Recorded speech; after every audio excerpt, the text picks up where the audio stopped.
నమస్తే,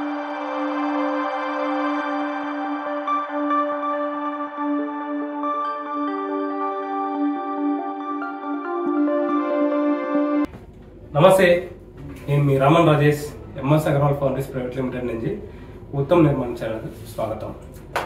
సో మనం ఈరోజు చూడబోయే సబ్జెక్ట్ ఏంటంటే క్యాపిలరీ రేసింగ్.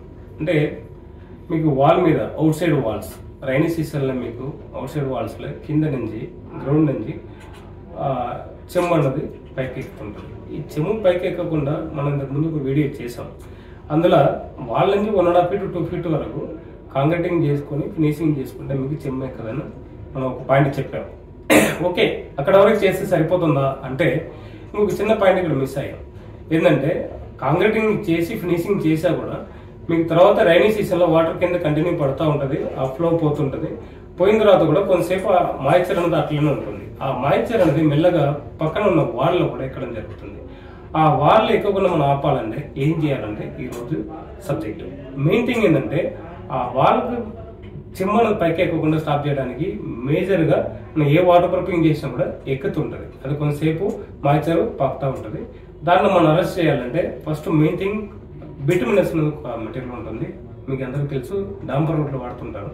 ఆ బిటుమినస్ తీసుకొచ్చి రా మెటీరియల్ దొరికినా పర్లేదు, రా మెటీరియల్ లేకపోయినా పెయింట్ షాప్లో ఈరోజు బిటుమినస్ పెయింట్ అనే వస్తుంది. అలాంటి బిటుమినస్ పెయింట్ తీసుకొచ్చి మీకు ఆ వాల్ ఎక్కువ వద్దు, ఒక 6 inches to 9 inches 1 feet వరకు కూడా బెటర్గా ఉంటుంది. కింద గ్రౌండ్ నుంచి 1 feet వరకు బ్లాక్లా ఆ బిటుమినస్ కోటింగ్ అనేది మీకు కోటింగ్ చేసేస్తే మీకు ఆ రేసింగ్ అనేది అంటే క్యాపిలరీ రేసింగ్ అనేది జరగదు. అంటే మీన్స్ మన చెమ్ము అనేది వాళ్ళకి ఎక్కకుండా ఆగుతుంది. ఈ చెమ్ము ఎక్కడం వల్ల ప్రాబ్లం ఏంది? ఫస్ట్ ఆఫ్ ఆల్ చెమ్ము ఎక్కితే ఏమవుతుంది, కొంతసేపు అయితే ఆరిపోతుంది కదా అని మనం అనుకుంటాము. యాక్చువల్లీ ఇక్కడ ఏంటంటే కంటిన్యూ ఆ చెమ్ము పైకి ఎక్కడం వల్ల లోపల ఉన్న ఇటుకలు అనేది బ్రిక్స్ అనేది మీకు డ్యామేజ్ అవుతుంటుంది.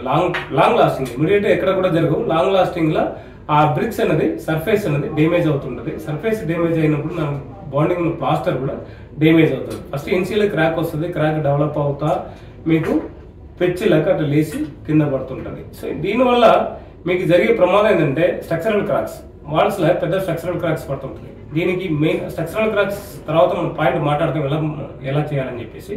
ఆ స్ట్రక్చరల్ క్రాక్స్ మాత్రమే కాకుండా మీ కింద బ్రిక్స్ అనేది మీకు డ్యామేజ్ అవుతా లాంగ్ లాస్టింగ్ లో క్రషింగ్ అయిపోతుంది. క్రషింగ్ అయిపోవడం వల్ల మీకు పెద్ద క్రాక్స్ అనేది రావడం జరుగుతుంది. అంటే ఒక క్యాపిలరీ రైసింగ్ అనేది మన ఎంత పెద్ద ప్రమాదం వస్తుంది అనేది ఇమీడియట్ గా మీకు ఎవరు కనపడదు. సో లాంగ్ లాస్టింగ్ లో 10 years కావచ్చు, 15 years తర్వాత మీకు పెద్ద క్రాక్స్ పడుతుంటది. ఆ క్రాక్స్ రీజన్ ఏందో మనకు తెలియదు. దానికి మెయిన్ రీజన్ లోపల బ్రిక్స్ అనేది క్రషింగ్ అయిపోతుంటది. దానివల్ల వచ్చే ప్రమాదం అనేది పెద్ద పెద్ద క్రాక్స్, వాల్స్ లో స్ట్రక్చరల్ క్రాక్స్. మనం ఏదో అనుకుంటాం టెంపరేచర్ వల్ల వచ్చిందా లేదు, వేరే కారణాలు మనం వెతుకుతుంటాం.